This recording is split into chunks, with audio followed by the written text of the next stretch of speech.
Hello everyone, कैसे हैं आप सभी लोग। आई होप आप लोग बढ़िया होंगे। Welcome to Magnet Brains. मैं हूं आपकी मैथ्स एजुकेटर और आज हम पढ़ेंगे क्लास 9th मैथमेटिक्स का चैप्टर 7 जिसका नेम है the mathematics of maybe introduction to probability. And इसके टॉपिक आज हम कवर करेंगे मेजरिंग प्रोबेबिलिटी ऑब्जेक्टिवली। एंड इसके अंदर की कुछ सब टॉपिक्स हैं जैसे कि थ्योरेटिकल प्रोबेबिलिटी और एक है आपका analysing statistical data using probability. ठीक है, चलिए तो स्टार्ट करते हैं। सबसे पहले यहाँ पर है थ्योरेटिकल प्रोबेबिलिटी होती क्या है वो जान लेते हैं। ठीक है, theoretical probability studies the likelihood of an event happening based on all possible outcome being equally likely. It is what we expect to happen in an ideal perfectly fair situation. In this scenario no experiment और data is required.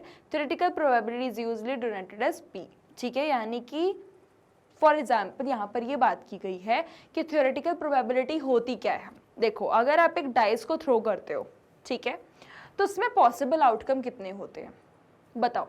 Possible outcome उसमें होते हैं ma'am 6। ठीक है, या तो 1 आएगा, या तो 2 आएगा, या 3 आएगा, 4 आएगा, 5 आएगा, 6 आएगा।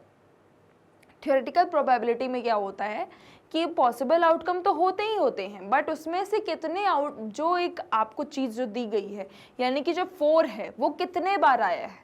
6 बार थ्रो करने में 4 आपका कितने बार आया है। ठीक है, सॉरी 6 तो पॉसिबल आउटकम होते हैं। ठीक है, कि आपका 1 2 3 4 5 6 ये नंबर्स आ सकते हैं, बट आपको जो 4 है वो कितने बार आया है वो देख के आपको क्या करना होता है, वो फेवरेबल आउटकम लिखना होता है उसमें। ठीक है, या फिर 4 आने के कितने चांसेस हैं। ठीक है, 4 आपका कितने बार आ सकता है, तो सीधी सी बात है, अगर आप डाइस थ्रो करोगे तो 4 एक बार में ही आएगा। ठीक है, अगर आप किसी भी टाइम डाइस थ्रो करोगे तो 4 अगर आना होगा तो वो एक बार में ही आएगा। ऐसे तो है नहीं कि वो एक बार घूमेगा, 2 बार घूमेगा, कभी 2 3 4 5 ऐसे आ रहा है, ऐसे तो है नहीं।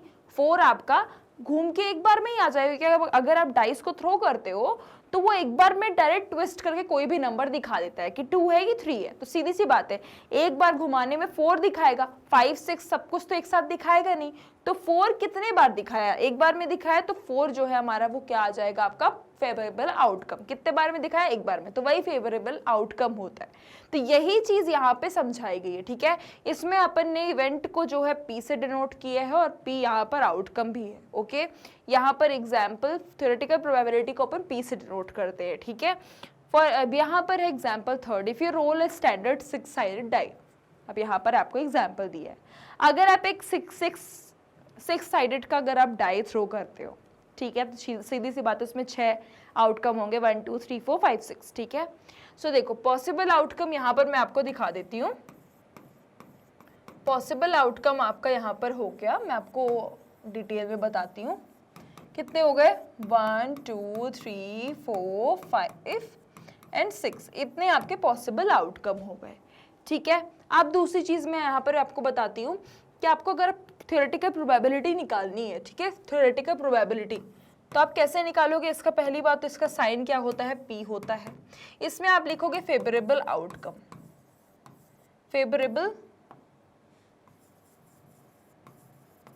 फेवरेबल आउटकम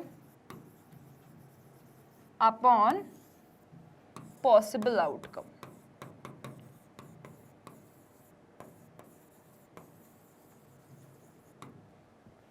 पहली बात तो बच्चों फेवरेबल आउटकम इसमें कितना है, देखो थ्योरेटिकल प्रोबेबिलिटी ऑफ गेटिंग 4, इसकी प्रोबेबिलिटी आपको निकालनी है 4 की।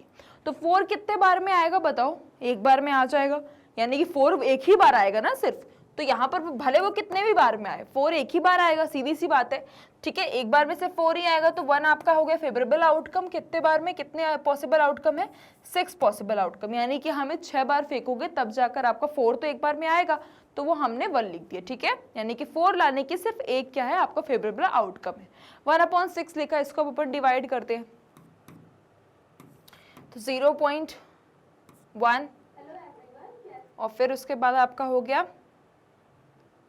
6 ये आपका आ गया। ठीक है, 0.1666 लिखते जाओ या फिर 0.166 के ऊपर बार लगा दो, मैं अपना बार हटा देती हूँ। ठीक है, ये आपका आंसर हो गया।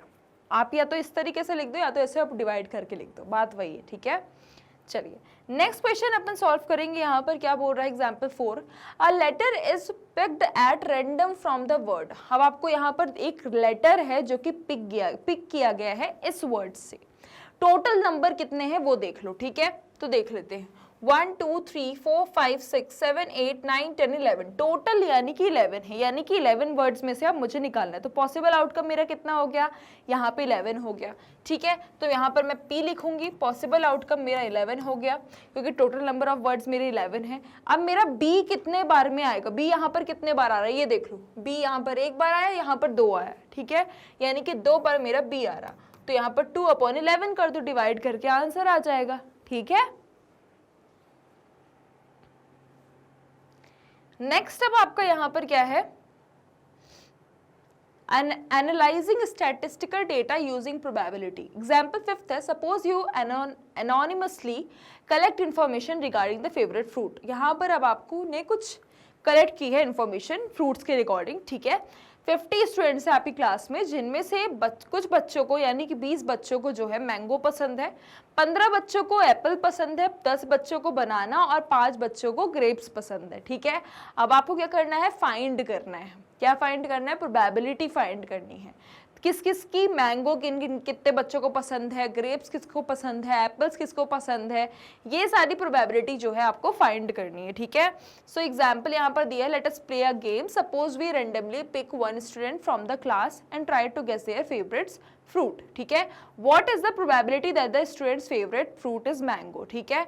इसमें आपको क्या करना है, अब आपको मैंगो की जो है प्रोबेबिलिटी निकालनी है। तो अपन सबसे पहले क्या करेंगे, फेवरेट फ्रूट जो है आपका मैंगो होगा। कितने लोगों को मैंगो पसंद है ये बता दो। मुझे तो बहुत ज़्यादा पसंद है, अब सीज़न भी आ चुका है तो बहुत ज़्यादा खाएंगे, मज़ा आ जाएगा, बढ़िया मैंगो शेक पीएंगे।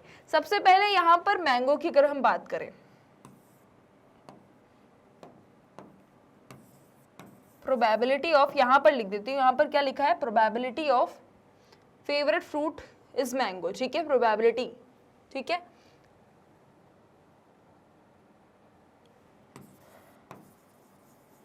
यहाँ पर अपन प्रोबेबिलिटी लिखूं या फिर मैंगो की बात करूं, ठीक है। मैंगो की बात करते हैं, प्रोबेबिलिटी, ठीक है। प्रोबेबिलिटी की बात करते हैं तो यहाँ पर कितने लोगों को पसंद है, बच्चे टोटल कितने हैं ये बताओ। 50 स्टूडेंट्स है, टोटल स्टूडेंट्स कितने हैं, 50। तो 50 पहले टोटल लिखना है अपने को, ठीक है, फिर उसमें से जितने बच्चे हैं उसका टोटल ऊपर लिखना है, ठीक है। तो टोटल 20 स्टूडेंट्स को पसंद है मैंगो, ठीक है, यानी कि 2/5 हो गया, ठीक है, यानी कि 0.4% को जो है क्या पसंद है, मैंगो पसंद है। अब यहाँ पर क्या है आपका 15 स्टूडेंट्स को एप्पल, तो एप्पल का अपन लिख देते हैं कि एप्पल कितने लोगों को पसंद है। तो प्रोबेबिलिटी यहाँ पर टोटल स्टूडेंट्स है 50, जिनमें से कितने लोगों को पसंद है, 15 बच्चों को, ठीक है। तो यहाँ पर अपन लिख देंगे 5 3 15, 5 10 50, ठीक है, यानी कि 0.3% को, ठीक है। नेक्स्ट उसके बाद है अपना क्या है, बनाना। बनाना कितने लोगों को पसंद है, तो बनाना पसंद है 10 बच्चों को, तो 10/50 यानी कि 1/5, यानी कि 0.2% लोगों को जो है बनाना पसंद है। नेक्स्ट अपना क्या बचा, ग्रेप्स, तो वो यहां पर अपन लिख देंगे ग्रेप्स। 5 बच्चों को सिर्फ क्या पसंद है, 50 में से सिर्फ 5 बच्चों को ग्रेप्स पसंद है, तो यहां पर कितना हो गया, यानी कि 0.1%, ठीक है, यानी कि टोटल कितना हो गया, टोटल 10% लोगों को ये सारी चीजें पसंद है, ठीक है, यानी कि 0.4%, 0.3%, 0.2%, 0.1%, सभी का कर दिया तो कितना हो गया, 1% हो गया, ठीक है। यानी कि इतने लोगों को जो है क्या पसंद है, 20% जो है सबसे ज्यादा क्या पसंद है, मैंगो पसंद है, ठीक है। 0.4% सबसे ज्यादा परसेंटेज किसका है, मैंगो का है, यानी कि सबसे ज्यादा पसंद कौन सा फ्रूट है, मैंगो जो है पसंद है, ठीक है। चलो इसको नोट डाउन करो, देन अपन मूव करेंगे अपने नेक्स्ट क्वेश्चन पे।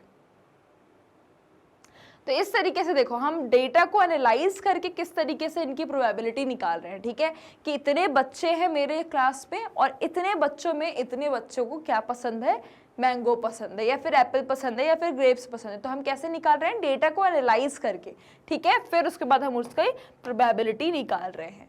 फिर उसके बाद चलो हम नेक्स्ट को देखते हैं क्या बोल रहा है, लर्न मोर अबाउट सैम्पलिंग। अब सैम्पलिंग के बारे में जानते हैं।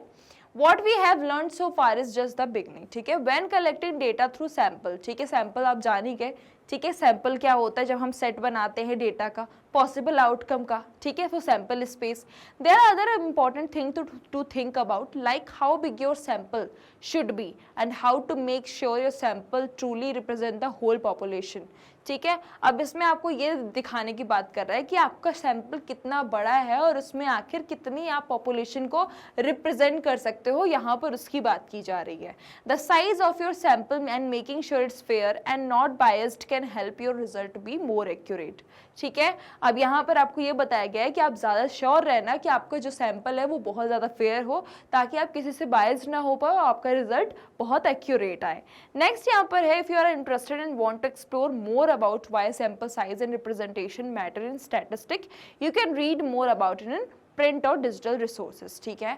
यहाँ पर आपको ये बोला गया है कि अगर आपको और जानना है स्टैटिस्टिक के बारे में तो आप प्रिंट और डिजिटल रिसोर्सेज में पढ़ सकते हो, ठीक है। यहाँ पर थोड़ा सा सैम्पलिंग के बारे में चीज़ें बताएगी कि आपको इसका रिसोर्स कहाँ पे और ज़्यादा मिल सकता है। Experimental probability is based on actual data collected from trials, not on assumption, ठीक है। यहाँ पे ये बोला है कि जो एक्सपेरिमेंटल प्रोबेबिलिटी होती है वो एक्चुअल डेटा पे होती है, ठीक है, जो कि आप ट्रायल से कलेक्ट करते हो। जितने बार आप ट्रायल करते हो, यानी कि अगर मुझे ये पता चला है एक्सपेरिमेंटल क्या होता है, वही तो होता है कि अगर मैंने एक एक्सपेरिमेंट किया है, ठीक है, अपनी लाइफ में अगर कोई एक्सपेरिमेंट किया है, जैसे कि अगर मैं कोई केमिकल रिएक्शन कर रही हूँ, 4-5 बार केमिकल रिएक्शन करने में मुझे पता चला कि ये वाले केमिकल रिएक्शन में ये रिजल्ट आ रहा है, ठीक है। तो जितने बार मैंने ट्रायल किया उससे जो मुझे रिजल्ट मिला वही मेरा क्या होती है, एक्सपेरिमेंटल प्रोबेबिलिटी हुई। तो जो मेरे नंबर ऑफ ट्रायल से जो मुझे रिजल्ट मिलता है एक एनालिसिस के बाद, वही मेरा क्या होता है, एक्सपेरिमेंटल प्रोबेबिलिटी होती है। Theoretical probability rely on the assumption of equally likely outcome, a perfectly fair situation, ठीक है। यानी कि यहाँ थियोरेटिकल प्रोबेबिलिटी पर क्या होती है, देखो एक्सपेरिमेंटल प्रोबेबिलिटी तो ये होती है कि जो आपके ट्रायल से जितने नंबर ऑफ कलेक्टेड आउटकम्स निकलते हैं, ठीक है, जितने आपके रिजल्ट निकलते हैं, आपके जितने ट्रायल्स आप ट्राई करते हो, ठीक है, जितने नंबर ऑफ ट्रायल्स होते हैं उससे जो आपके कलेक्टेड एक डेटा निकलता है वही एक एक्सपेरिमेंटल प्रोबेबिलिटी है। बट थियोरेटिकल प्रोबेबिलिटी क्या होती है कि जो आपका आउटकम होता है, यानी कि जो फेयर आउटकम होता है उसकी बात करते हैं यहाँ पर, and does not use experimental data. Even in perfectly fair situation experimental probability can differ from the theoretical probability. यहाँ पे यही बोला गया है कि जहाँ पर फेयर सिचुएशन भी होगी ना, वहाँ पर भी जो आपका एक्सपेरिमेंटल जो प्रोबेबिलिटी होती है वो बिल्कुल डिफरेंट होती है थियोरेटिकल प्रोबेबिलिटी से, specially when the number of trial is small. जब आपके नंबर ऑफ ट्रायल्स क्या होते हैं, बहुत ही कम होते हैं। क्या होते हैं, जब नंबर ऑफ ट्रायल्स, यानी कि जितने को देखो, अगर आपने मान लो 2 बार ट्राई किया तो सीधी सी बात है, नंबर ऑफ ट्रायल्स अगर मेरे कम है तो मुझे कैसे मैं डेटा एनालाइज कर पाऊंगी, और जब मैं डेटा एनालाइज नहीं कर पाऊंगी तो मुझे कैसे पता चलेगा कि कहाँ पर मैं गलती कर रही हूँ, ठीक है, कहाँ पे मैं गलती कर रही हूँ। तो वही मैं एक्सपेरिमेंटल जो मेरा थियोरेटिकल जो मेरा प्रोबेबिलिटी, वहाँ पे मैं फाइंड करना मेरा मुश्किल हो जाएगा। As the number of trials increases the experimental probability tends to get closer to the theoretical probability. This is known as the law of large numbers. जितने आपके नंबर ऑफ ट्रायल्स बढ़ते जाएंगे उतनी ही आप क्लोज होते जाओगे किसके साथ, थ्योरेटिकल प्रोबेबिलिटी के क्लोज होते जाओगे, यानी कि उतनी ही जो आपकी एक्सपेरिमेंटल प्रोबेबिलिटी है वो थ्योरेटिकल प्रोबेबिलिटी क्लोज हो जाएगी। और इसी को अपन बोलते हैं लॉ ऑफ लार्ज नंबर्स, जिसमें आपके नंबर ऑफ ट्रायल्स क्या हो जाते हैं, बढ़ जाते हैं, ठीक है, और आप थ्योरेटिकल प्रोबेबिलिटी के क्लोज हो जाते हो।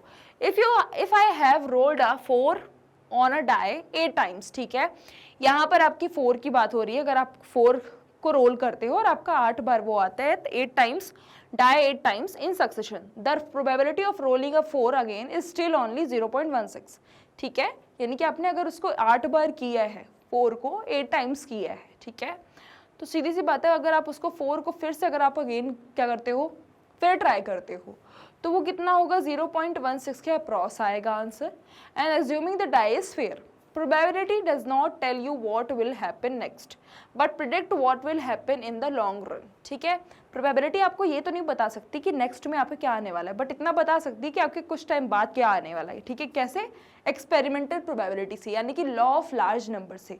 जितने नंबर ऑफ ट्रायल्स आप बढ़ाते जाओगे उतनी ही नंबर ऑफ जो है आपकी आप जो है थ्योरेटिकल प्रोबेबिलिटी से क्लोज जाते जाओगे। क्यों? क्योंकि आपको वहां पर आपका एग्जैक्ट आंसर आपको मिल जाएगा। जितनी आप नंबर ऑफ ट्रायल्स बढ़ाते जाओगे, ठीक है, आप जितने नंबर ऑफ ट्रायल्स कम रखोगे आपका आंसर एक्यूरेट नहीं आता एक्सपेरिमेंटल प्रोबेबिलिटी से। ठीक है, जब आप कोई एक्सपेरिमेंट करते हो ना, जैसे कि डाइस थ्रो करना क्या है, एक्सपेरिमेंट ही तो है, उसमें कभी भी कुछ भी आ सकता है। तो जितने आप ज्यादा एक्सपेरिमेंट करते रहोगे उतनी नंबर ऑफ ट्रायल्स में आपको पता चलता जाएगा कि आपका आंसर आखिर क्या आ रहा है। आप डेटा एनालाइज करोगे कि भाई इतने बार में मेरा ये आ रहा है, तो सीधी सी बात है जितने नंबर ऑफ ट्रायल्स आप बढ़ाओगे उतने ही आपका आंसर एक्यूरेट आएगा।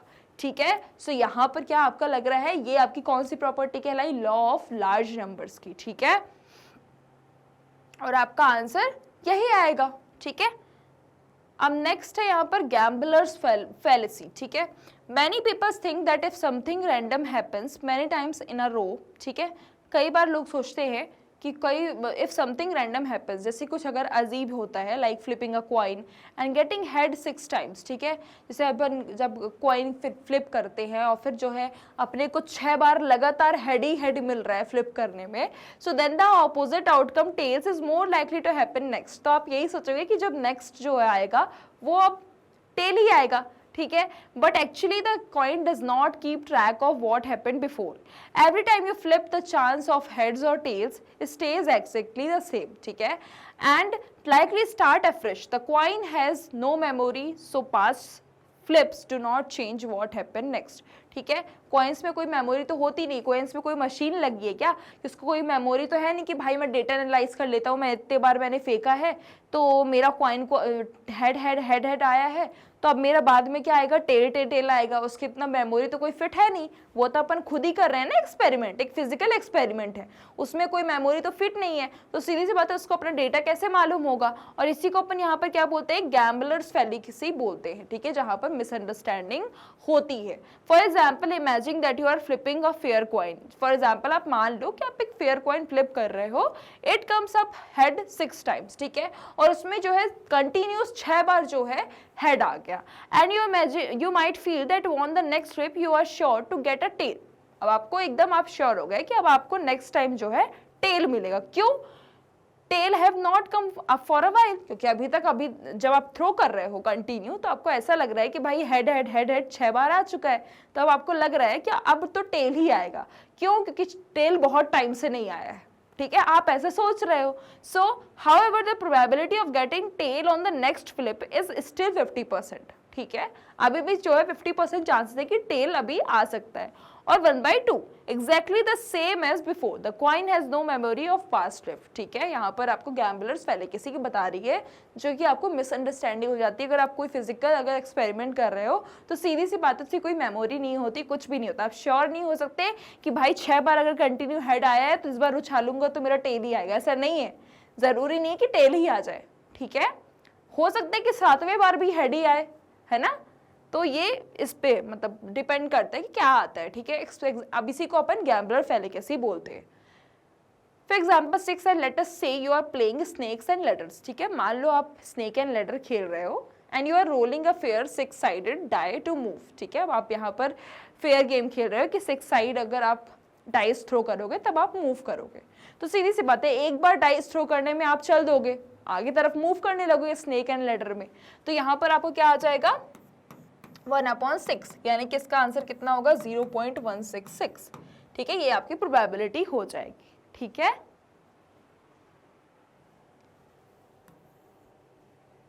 चलो, fair and unbiased. When we speak of a coin, we assume it to be fair, that is, it is symmetrical so that there is no reason for it to come down for more often on one side than the other. यहाँ पर fair की बात की गई है कि अगर हम कॉइन को टॉस करते हैं तो ये फेयर इसलिए होता है क्योंकि सीधी सी बात है सिमेट्रिकल होता है, या तो इस तरफ ये आएगा या तो इस तरफ ये आएगा, मतलब दोनों तरफ इसके पार्ट्स इक्वल होते हैं, या तो ये हेड आएगा या तो टेल आएगा। ठीक है, और कुछ आ नहीं सकता, तो ये फेयर होता है। अनबाइज्ड भी हम इसी को इसीलिए बोल सकते हो कि क्या है, रैंडम टॉस होता है। अगर आप इसमें we mean that the coin is allowed to fall freely without any bias और इंटरफेरेंस। सीधी सी बात, अगर हम एक कॉइन को थ्रो करते हैं तो वो बिना अनबायस्ड बिना बायस्ड हुए बिना अनफेयर हुए वो प्रॉपरली गिरता है और आपको समझ में आता है कि आपका रिजल्ट क्या है और आपको इंस्टेंट आपको रिजल्ट देता है। ठीक है, तो ये क्या होता है, अनबायस्ड होता है और फेयर होता है। ठीक है, कुछ चीजें हैं यहाँ पर आपको समझाई गई हैं, बस हो गया। प्रोबेबिलिटी चैप्टर बहुत टफ नहीं है, 9th के अकॉर्डिंग, 9th में अभी नया आया है तो बहुत ही प्यारा चैप्टर है, बहुत छोटा सा चैप्टर है, इसलिए ज़्यादा हेडेक मत लेना, बहुत अच्छे से आराम से पढ़ना। ठीक है, कुछ थ्योरी वाले चीज़ें हैं यहाँ पर आपको थोड़ी याद करनी पड़ेंगी तो वो याद करना, बाकी कुछ दिक्कत नहीं है। ठीक है, सो मिलेंगे नेक्स्ट क्लास में और उसमें अपन पढ़ेंगे क्या, अपनी नेक्स्ट एक्सरसाइज यानी कि एक्सरसाइज 7.2। सो मिलते हैं नेक्स्ट क्लास में। सो आई क्लास के लिए, आगे वीडियोस के लिए आप हमारे यूट्यूब चैनल, वेबसाइट, एप्लीकेशन को विजिट कर सकते हैं। मैग्नेट ब्रेन्स आपको प्रोवाइड करता है ये सभी टॉप कोर्सेज जो कि इंग्लिश और हिंदी मीडियम में अवेलेबल है with high quality education 100% free of cost. E notes and e books की लिंक आपको डिस्क्रिप्शन बॉक्स में मिल जाएगी। सो लाइक, शेयर, सब्सक्राइब करना बिल्कुल भी मत भूलिएगा, अपना ध्यान रखिएगा। Thank you so much.